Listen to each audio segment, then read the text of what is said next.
I could go out in the darkness, see you calling my name. I hear you shouting, hear you calling, but it's not the same. Every word that you are throwing right into my back doesn't matter to me, cause I'm keeping my track. Let me go,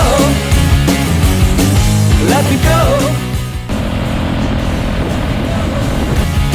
Stop talking, let me go.